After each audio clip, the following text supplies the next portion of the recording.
नमस्कार मित्रों, आज आपणे 2019 जी स्लेटનું पेपर व्यवस्थित रीते सॉल्व करवानो प्रयत्न करिए जे आपने आगाळनी नेट અને जी सेटनी परीक्षामां खूब ज उपयोगी थशे। आ उपरांत आ पेपर जीपीएससी અને अन्य स्पर्धात्मक परीक्षाओनी तैयारी करता विद्यार्थीओ माटे पण घणुं उपयोगी रहेशे। तो चालो शरू करिए। पहलो क्वेश्चन है, जवना प्राचीनतम पुरावा कया पुरा स्थळेथी साँपड्या छे?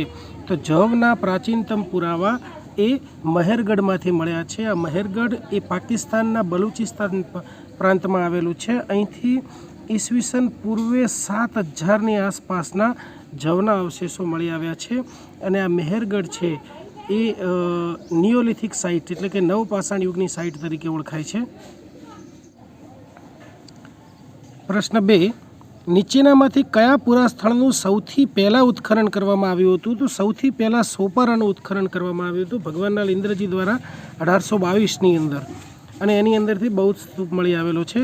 ત્યારબાદ 1921ની અંદર હડપ્પા અને ધોળાવીરા, તો એ પછી બહુ દૂરની વાત છે નિવાસાન, પણ સૌથી પહેલાં આવશે સોપારા।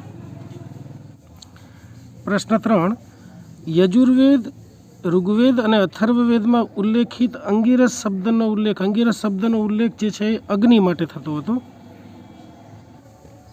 પ્રશ્ન 4, ખાલી જગ્યાની કથા દર્શાવે છે કે ઉત્તર વૈદિક યુગમાં હજી વર્ણનો કોટિક્રમ સુદૃઢ થયો નહોતો।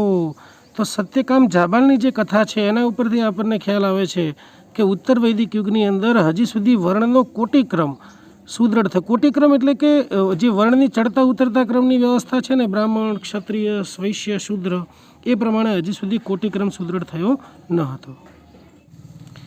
પ્રશ્ન 5, દક્ષિણ ભારતના મહાસ્મ સ્મારકોમાં કયું પશુ ઉડીને આંખે વળગે એવી રીતે જોડાયેલું જોવા મળે છે?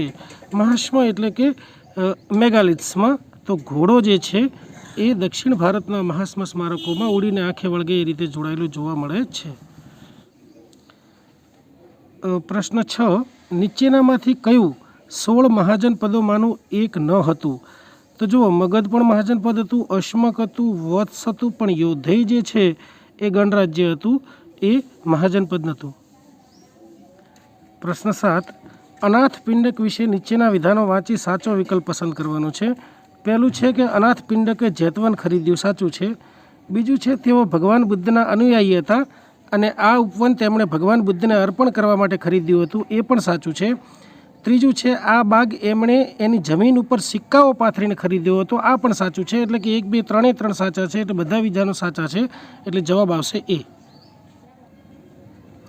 પ્રશ્ન 8, ભગવાન બુદ્ધ જ્યારે કુશીનારામાં મહાનિર્વાણ પામ્યા ત્યારે એમની સાથે કોણ હતા? તો એમની સાથે એમના શિષ્ય આનંદ હતા।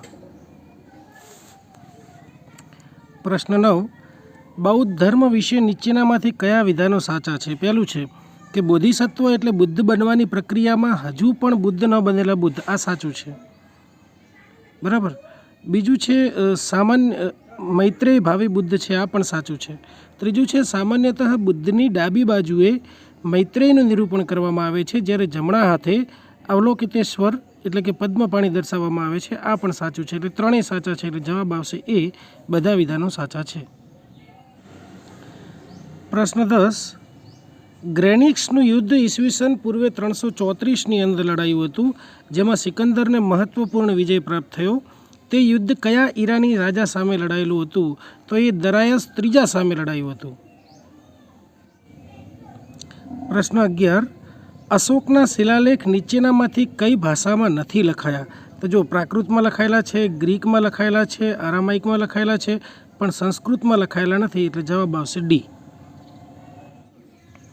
ગ્રીક રાજાઓનો નિર્દેશ અશોકના કયા શૈલ અભિલેખમાં જોવા મળે છે? તો ગ્રીક રાજાઓનો નિર્દેશ છે એ અશોકના 13મા અભિલેખમાં જોવા મળે છે, એટલે સાચો જવાબ છે ડી। પ્રશ્ન 13, નીચેનામાંથી કયો પુરાવો મૌર્ય વહીવટીતંત્રને સમજવા માટે ઉપયોગી નથી? તો જો કૌટિલ્યના અર્થશાસ્ત્રમાંથી મૌર્ય વહીવટીતંત્રની માહિતી મળે છે, અશોકના શિલાલેખમાંથી પણ મળે છે, રુદ્રદામનના ગિરનારના શિલાલેખમાંથી પણ મળે છે, પણ પાણિનીના અષ્ટાધ્યાયીમાંથી મળતી નથી। પ્રશ્ન 14, અંતિમ મૌર્ય શાસક બૃહદત્તનો ઘાત પુષ્યમિત્ર શુંગે કર્યો હતો, તેની કથા કોણ આપે છે? તો જો કાલિદાસના માલવિકાગ્નિમિત્રમમાં છે, વિશાખદત્તના મુદ્રા રાક્ષસમાં છે, વિશાખદત્તના દેવી ચંદ્રગુપ્તમમાં છે, પણ બાળના હર્ષચરિતમાં નથી. બાળના હર્ષચરિતમાં હર્ષ અને પુષ્યભૂતિ વંશનો ઉલ્લેખ છે. પ્રશ્ન 15. મંડળના સિદ્ધાંત પ્રમાણે એક મંડળમાં સામાન્ય રીતે કેટલા રાજાઓ હોય છે? તો એક મંડળમાં સામાન્ય રીતે 12 રાજાઓ હોય છે. પ્રશ્ન 16. નીચેનામાંથી કઈ કૃતિમાં ઇન્ડો ગ્રીક રાજાઓનો નિર્દેશ મળે છે? ઇન્ડો ગ્રીક રાજાઓનો નિર્દેશ એ યુગ પુરાણની અંદર મળે છે. પ્રશ્ન 17. ગાંધાર કલા શૈલીને પ્રાશ્રય કોણે આપેલો? તો ગાંધાર કલા શૈલીને કુષાણોએ પ્રાશ્રય આપ્યો હતો. પ્રશ્ન 18. ઈપુર અને પોલામુરુ દાન શાસનો કયા રાજવંશ સાથે સંબંધિત છે? તો ઈપુર અને પોલામુરુ દાન શાસનો એ વિષ્ણુકુંડી રાજવંશ સાથે સંબંધિત છે. પ્રશ્ન 19. નીચેનામાંથી કયા નાટકમાં હિન્દુ ધર્મ અને બૌદ્ધ ધર્મને સાથે વણવાની વાત મુકાઈ છે? તો એ સમ્રાટ હર્ષવર્ધને લખેલું નાગાનંદ. આમ તો હર્ષવર્ધને 3 કૃતિઓની રચના કરી હતી, નાગાનંદ, રત્નાવલી અને પ્રિયદર્શિકા. તો એમાંથી નાગાનંદની અંદર હિન્દુ ધર્મ અને બૌદ્ધ ધર્મને સાથે વણવાની વાત મુકાઈ છે. આ હર્ષવર્ધન એ પુષ્યભૂતિ વંશના શાસક હતા. પ્રશ્ન 20. તોલ્કાપિયરે રચેલું તોલ્કાપિયમ આ તમિલ ભાષાનું વ્યાકરણ ગ્રંથ છે. એ કઈ સંગમમાંથી એટલે કે કઈ પરિષદમાંથી બચી ગયેલું હોવાનું, સર્વાઈવ થયેલું હોવાનું મનાય છે? તો એ બીજી જે પરિષદ છે, બીજી તમિલ પરિષદ, બીજી સંગમ પરિષદમાંથી બચી ગયેલું હોવાનું મનાય છે. પ્રશ્ન 21. પ્રાચીન ભારતના જે ખગોળશાસ્ત્રી કે ગણિતશાસ્ત્રી નથી એમનું નામ જણાવવાનું છે. તો જો ભાવમિશ્ર છે એ પ્રાચીન ભારતના નથી, લગત પ્રાચીન ભારતના છે, બૌદ્ધાયન પ્રાચીન ભારતના છે અને શ્રીસેન પ્રાચીન ભારતના છે. એટલે 21માંનો જવાબ આવશે એ. પ્રશ્ન 22. પુરાલિપિ શાસ્ત્રમાં શૂન્યના ઉપયોગ સાથેની દશાંશ અંક ગણના પદ્ધતિના પુરાવા કયા અભિલેખમાંથી પ્રાપ્ત થયા છે? તો એ ગ્વાલિયર અભિલેખમાંથી પુરાલિપિ શાસ્ત્રમાં શૂન્યના ઉપયોગ સાથેની દશાંશ અંક ગણના પદ્ધતિના પુરાવા પ્રાપ્ત થયા છે. પ્રશ્ન 23. નીચેનામાંથી કયો શબ્દ ગોળાને લગતી ગણતરી સાથે સંકળાયેલ છે? તો એ ગોળાદ્ય. જોતાં જ ખ્યાલ આવી જાય છે, ગોળાદ્ય શબ્દ છે એ ગોળાને લગતી ગણતરી સાથે સંકળાયેલ છે. પ્રશ્ન 24. ગૌતમ બુદ્ધ, બિંબિસાર અને અજાતશત્રુ આ ત્રણેયનો ઉપચાર કરનાર વૈદ્ય કોણ હતા? જીવક હતા. પ્રશ્ન 25. સંભ શબ્દ નીચેનામાંથી કયા સમય સાથે સંકળાયેલો છે? તો સંભ શબ્દ એ મહાભારત અથવા તો દ્વાપર યુગ સાથે સંકળાયેલો છે. આપણે યાદ રાખવા માટે એવું પણ યાદ રાખી શકીએ, સંભવામી યુગે યુગે. પ્રશ્ન 26. ઉદ્યોતનનું ખાલી જગ્યા એ કૃતિમાં ભારતના જુદા જુદા પ્રાંતોની ભિન્ન બોલીઓના નમૂના આપતા સૌથી પ્રાચીન પુરાવાઓમાંનો એક છે. તો એ છે કુવલયમાલા. કુવલયમાલા જે છે એની અંદર ભારતના જુદા જુદા પ્રાંતોની જુદી જુદી બોલીઓના નમૂના આપતો સૌથી પ્રાચીન પુરાવા એમાંથી મળે છે. પ્રશ્ન 27. નીચેના વિધાનો વાંચી યોગ્ય વિકલ્પ પસંદ કરવાનો છે. જો પહેલું વિધાન છે અલ્બેરુની આપણને જણાવે છે કે શાહી રાજાઓની વંશાવળીઓ નગરકોટના કિલ્લામાં સચવાયેલી હતી. સાચી વાત છે, શાહી રાજાઓની જે વંશાવળીઓ છે એ નગરકોટના કિલ્લામાં જળવાયેલી હતી. અલ્બેરુની બીજું પણ જણાવે છે કે કાશ્મીરી ગણના પ્રમાણે વિક્રમાદિત્યના 664 વર્ષ બાદ હર્ષનો રાજ્યાભિષેક થયો હતો. એ પણ સાચું છે. અને ત્રીજું છે કે આ બંને ઉદાહરણો બતાવે છે કે ભારતીયોની ઐતિહાસિક ઇન્દ્રિય કેવા પ્રકારની હતી. એટલે આ પણ સાચું છે. 3 સાચા છે એટલે ડી જવાબ સાચો આવશે. પ્રશ્ન 28. ઈસવીસન 725ની અંદર આરબ આક્રમકો દ્વારા સોમનાથ મંદિરને તોડી પાડવામાં આવ્યું હતું. તેનું ઈસવીસન 815ની અંદર 40 વર્ષ પછી કોના દ્વારા પુનઃનિર્માણ કરવામાં આવ્યું હતું? તો ઈસવીસન 815ની અંદર નાગભટ્ટ બીજા દ્વારા સોમનાથ મંદિરનું પુનઃનિર્માણ કરવામાં આવ્યું હતું. પ્રશ્ન 29. સેન વંશના સ્થાપકનું નામ આપો. સેન વંશની સ્થાપના કરી હતી હેમંત સેને. પ્રશ્ન 30. નીચેનામાંથી કઈ સ્થાપત્ય શૈલીમાં નાગર અને દ્રવિડ એમ બંને શૈલીના તત્વોનો સમન્વય જોવા મળે છે? તો એ વેસર શૈલીમાં નાગર અને દ્રવિડ એમ બંને શૈલીના તત્વોનો સમન્વય થયેલો જોવા મળે છે. જોડકા જોડો. પહેલું છે પ્રબંધ ચિંતામણી. તો પ્રબંધ ચિંતામણીનો ખ્યાલ છે મેરુતુંગ આચાર્ય અથવા આચાર્ય મેરુતુંગે પ્રબંધ ચિંતામણીની રચના કરી હતી. બીજું છે મીરાતે અહેમદી. મીરાતે અહેમદીની રચના કરી હતી અલી મોહમ્મદ ખાને. ત્રીજું છે મીરાતે સિકંદરી. તો મીરાતે સિકંદરીની રચના કરી હતી સિકંદર બિન મહમૂદ મંજુએ. અને વીર વિનોદની રચના કરી હતી કવિરાજ શ્યામલદાસે. એટલે આ રીતે જોડકા થશે. પહેલાંનું બીજું, બીજાનું ચોથું, ત્રીજાનું પહેલું અને ચોથાનું ત્રીજું. એટલે એ જવાબ સાચો છે. સિદ્ધાંત શિરોમણીના કર્તા કોણ છે? તો સિદ્ધાંત શિરોમણીની રચના કરી હતી ભાસ્કરાચાર્યએ. પ્રશ્ન 33. નીચેનામાંથી કયા શાસકે ભુવનેશ્વર અને પુરી ખાતે લિંગરાજ અને જગન્નાથના મંદિરો બાંધ્યા હતા? તો લિંગરાજ અને જગન્નાથના મંદિરો પુરી અને ભુવનેશ્વર ખાતે અનંતવર્મન ચોગદે ગંગ એટલે કે અનંતવર્મને બાંધ્યા હતા. પ્રશ્ન 34. ચોલ વહીવટીતંત્ર સાથે સંબંધિત શબ્દો કૈકોલર અને નાટુપડાઈ આ બંને શબ્દોનો અર્થ થાય છે સૈનિક. પ્રશ્ન 35. આમાં પણ આપણે જોડકા જોડવાના છે. પહેલું છે એરીપટ્ટી. એરીપટ્ટી એટલે તળાવ, એટલે પહેલાંની સામે પહેલું જ આવશે. બીજું છે નગરમ. નગરમ એટલે શહેરીજનોની સામાન્ય સભા, એટલે બીજાની સામે ત્રીજું આવશે. ત્રીજું છે સભા. સભા એટલે બ્રાહ્મણોની સામાન્ય સભા, એટલે ત્રીજાની સામે બીજું આવશે. અને ચોથું છે ઉર. ઉર એટલે ગ્રામ્યજનોની સામાન્ય સભા, એટલે આ આવશે. તો આ પ્રમાણે થશે પહેલાંનું બીજું, બીજાનું ત્રીજું, ત્રીજાનું બીજું અને ચોથાનું ચોથું. એટલે એ જવાબ સાચો છે. પ્રશ્ન 36 છે, એમાં પણ જોડકા જોડવાના છે. અહેમદ યાદગર. અહેમદ યાદગરે કયું શેની રચના કરી છે? તો તારીખી સલાતીન એ અફઘાન, એટલે કે પહેલાંનું બીજું આવશે. પછી નિયામત ઉલ્લાહ.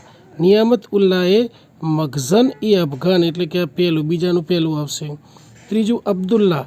અબ્દુલ્લાએ તારીખ એ દાઉદી લખ્યું છે. અને ચોથું ગુલામ હુસેન સલીમ, એમને રિયાઝ ઉલ સલાતીનની રચના કરી છે, એટલે ચોથાનું આવશે ત્રીજું. તો આ પ્રમાણે ડી જવાબ સાચો આવશે. પ્રશ્ન 37. નીચે આપેલ પુસ્તકોમાંથી કયા પુસ્તકના લેખક અમીર ખુસરો નથી? તો જો આશિક, મિફ્તાઉલ ફુતુ, ખજાઇનુલ ફુતુ, નુહે સિપીર, બરાબર. પણ ઇન્સા મહરુ છે એ અમીર ખુસરોએ નથી લખ્યું. પ્રશ્ન 38. ગંગદાસ પ્રતાપ વિલાસ નાટકમના રચયિતા કોણ હતા? ગંગાધરે રચ્યું છે ગંગદાસ પ્રતાપ વિલાસ નાટકમ. પ્રશ્ન 39. મધ્યકાલીન ભારતમાં વહાણ બાંધવાના નિષ્ણાત કયા નામે ઓળખાતા હતા? તો મધ્યકાલીન ભારતમાં વહાણ બાંધવાના નિષ્ણાત જે છે એ ભોજના નામે ઓળખાતા હતા. પ્રશ્ન 40. જેમાં જમીનદારી હક નથી હોતા એવા ગામનું નામ કયું છે? તો રૈયતી જે ગામ હોય એમાં જમીનદારી હક હોતા નથી, રૈયતના હક હોય છે. પ્રશ્ન 41. નીચેનામાંથી ખાલી જગ્યા વિદ્વાનોને અપાતું જમીનનું અનુદાન હતું? તો એ સયુરઘલ. સયુરઘલ જે છે એ વિદ્વાનોને અપાતું એક પ્રકારનું અનુદાન અથવા તો ગ્રાન્ટ હતી. પ્રશ્ન 42. અફઘાન શાસક શેરશાહ સૂરી દ્વારા બાંધવામાં આવેલ સડક એ આઝમ, જે પછીથી ગ્રાન્ડ ટ્રંક રોડ તરીકે ઓળખાયો, આ સડક એ આઝમ, આ માર્ગ છે એ હાલના કયા બે શહેરોને જોડતો માર્ગ છે? તો હાલની વાત કરીએ તો એ દિલ્હી અને કલકત્તાને જોડતો માર્ગ છે.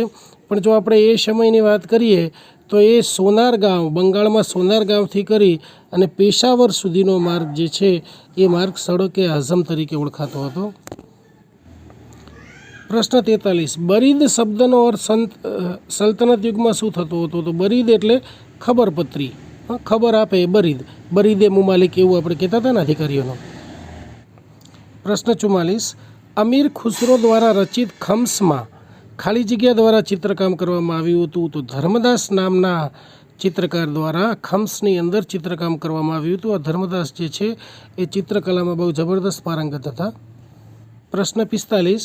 બીજાપુર રાજ્યની સ્થાપના ખાલી જગ્યા દ્વારા કરાઈ હતી? તો બીજાપુર રાજ્યની સ્થાપના યુસુફ આદિલ શાહ દ્વારા કરવામાં આવી હતી. પ્રશ્ન 46. 1923માં પ્રકાશિત થયેલ પુસ્તક ઇન્ડિયા ફ્રોમ અકબર ટુ ઔરંગઝેબના લેખકનું નામ હતું W.H. મોરલેન્ડે એક બુક લખ્યું હતું, જે એક પુસ્તક લખ્યું હતું જે 1923ની અંદર પ્રકાશિત થયું હતું, અને એનું નામ છે India from Akbar to Aurangzeb. એટલે અકબરથી ઔરંગઝેબ સુધીનો જે ભારતનો ઇતિહાસ છે એની અંદર વર્ણવેલો છે. મુગલ બાદશાહ અકબર અને જહાંગીરના શાસનકાળ દરમિયાન નાદિરાબાનુ, સહીફાબાનુ અને રૂકૈયાબાનુ એમના કાર્યક્ષેત્ર કયું હતું? તો ચિત્રકારી કરનાર હતા. તમે જો કદાચ જોધા અકબર સિરિયલ જોઈએ છે તો એમાં પણ તમને ખ્યાલ આવશે. અહીંયા જોડકા જોડવાના છે. અકબરના શાસનકાળ દરમિયાન બનેલી ઘટનાઓને એમની સાલવારી સાથે જોડવાની છે. તો જો 1564ની અંદર જજિયા વેરાની નાબૂદી કરી હતી અકબર દ્વારા. 1569ની અંદર બાદશાહ જહાંગીરના પુત્ર સલીમનો જન્મ થયો હતો. એના પછી 1571ની અંદર આમ તો જો કે બાદશાહ જહાંગીરના પુત્ર નહીં, બાદશાહ અકબરના પુત્ર સલીમનો જન્મ થયો હતો, એટલે આ સહેજ ખોટું છે. અને એના પછી 1575ની અંદર તુકારોયની લડાઈ થઈ હતી. 1571ની અંદર ફતેહપુર સિકરીનો શિલાન્યાસ થયો હતો. એટલે એ પ્રમાણે જોવા જઈએ તો આ બી જવાબ સાચો આવશે. પ્રશ્ન 49, નીચે આપેલ મુગલ મનસબદારોમાંથી જે હકીમ, સુરત બંદરનો અધિકારી અને ગુજરાતનો સૂબો પણ હતો, તો આ મુકરબ ખાન હતો. પ્રશ્ન 50, નીચેનામાંથી કયા જાણીતા જ્યોતિષીઓ મુગલ બાદશાહ અકબરના દરબારનો ભાગ હતા? તો જ્યોતિકરાય નીલકંઠ અને કૃષ્ણદૈવજ્ઞ આ બંને અકબરના દરબારના ભાગ હતા. જો આ પણ આપણે મુગલ સમયના જોડકા જોડવાના છે. તઝકીરાએ પીર હસ્સુ તૈલી એની રચના કરી હતી સુરત સિંઘે. નુસ્ખાએ દિલખુશ તો ભીમસેન આવશે. તઝકીરાએ હુમાયુવા અકબર તો એ આવશે બયાજીદ બયાત. અને જખીરાતુલ ખ્વામીન એ આવશે ફરીદ ભાકરી.